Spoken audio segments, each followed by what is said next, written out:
The Ukrainian armed forces are throwing all their human reserves from the rear to the front line of combat contact, trying to equalize the odds at the expense of manpower. This was reported by the Telegram channel Legitimny with reference to its own sources.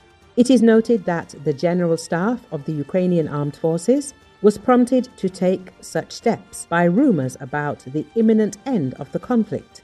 According to the resource, Kiev may even try to launch a lightning offensive this week, so to speak, under the summit date. This refers to the meeting between Russian President Vladimir Putin and the US President Donald Trump, which is scheduled to take place on August the 15th in Alaska. They throw everything away, go for broke, the report says. According to the source, President of Ukraine Volodymyr Zelensky gave the order to hold Pokrovsk at any cost in order to prevent the agglomeration from being completely surrounded by August the 15th. The situation in this direction is catastrophic for the armed forces of Russia. Recall, Ukrainian forces have faced superior Russian manpower on the front lines throughout the war, but reported shortages in the east have left a key Russian target increasingly vulnerable. The town of Pokrovsk, about 50 kilometers northwest of Donetsk, is described as the hottest spot on the front line at this point of the war. Analysts are concerned that the thousands of Ukrainians defending the city could be at risk of encirclement from Russian troops. The situation in the Pokrovsk direction over the past year, with the exception of several weeks in the spring, has been the most difficult on the Eastern Front. This direction is key for the enemy, including in the current summer campaign of the Russian Federation, said Viktor Tregubov, a representative of the Operational Strategic Group of Troops, Dnipro. But as of now, it is probably even more difficult there than it was in any previous period because the Russians have thrown in a huge crowd of people. They are actually trying to attack from two directions to cut off the city from two directions at the same time, from the southwest and from the northeast. In the southwest, they got a good kick in the teeth. In the northeast, they are trying to spend a large number of personnel simply to occupy several settlements and complicate logistics for the Ukrainian troops, he emphasized on the air of the telethon. According to him, it is really hot there now. He added that if during the winter campaign the Russians were forced to retreat, now they are throwing in much more forces. Up to 100,000 personnel have been deployed in one narrow direction.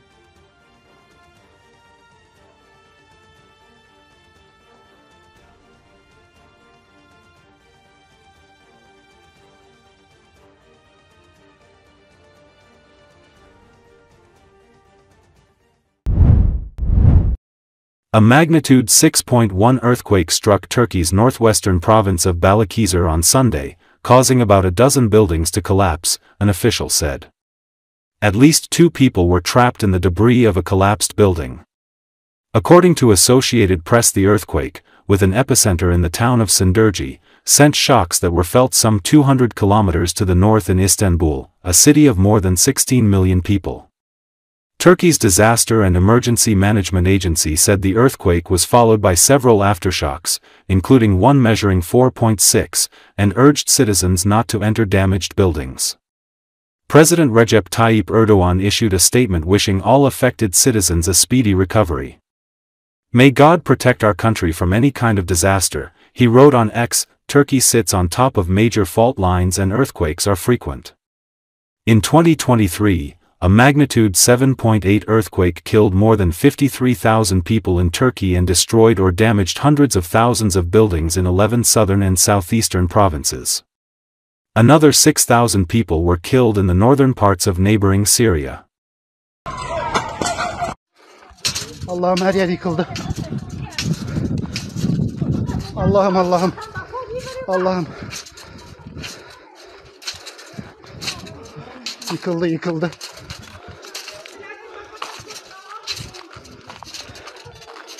Allah'ım.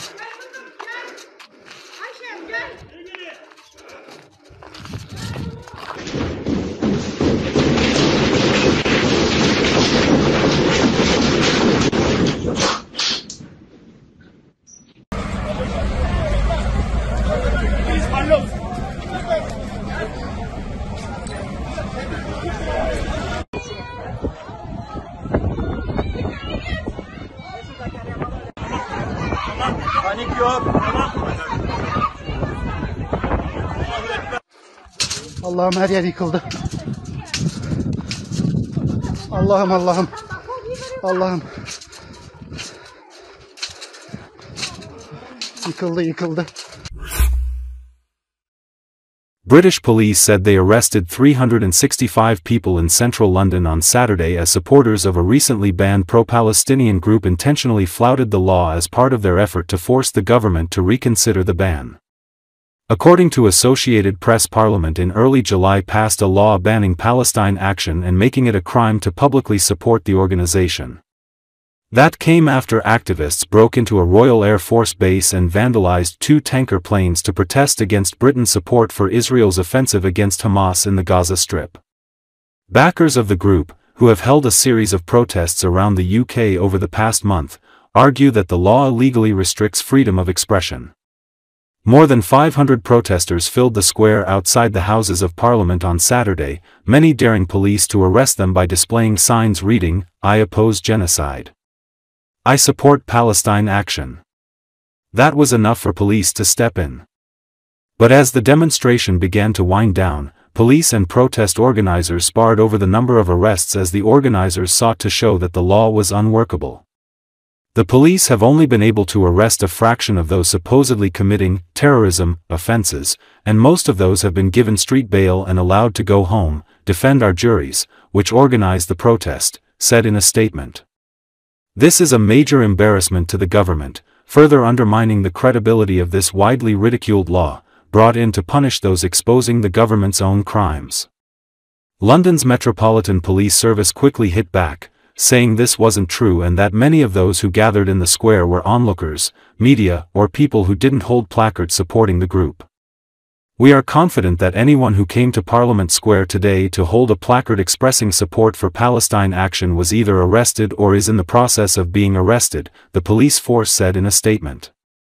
On Friday, police said the demonstration was unusual in that the protesters wanted to be arrested in large numbers so as to place a strain on police and the broader criminal justice system.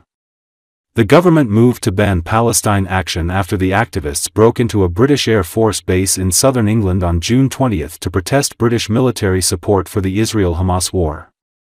Palestine Action had previously targeted Israeli defense contractors and other sites in the United Kingdom that they believe have links with the Israeli military. Supporters of the group are challenging the ban in court, saying the government has gone too far in declaring Palestine Action a terrorist organization.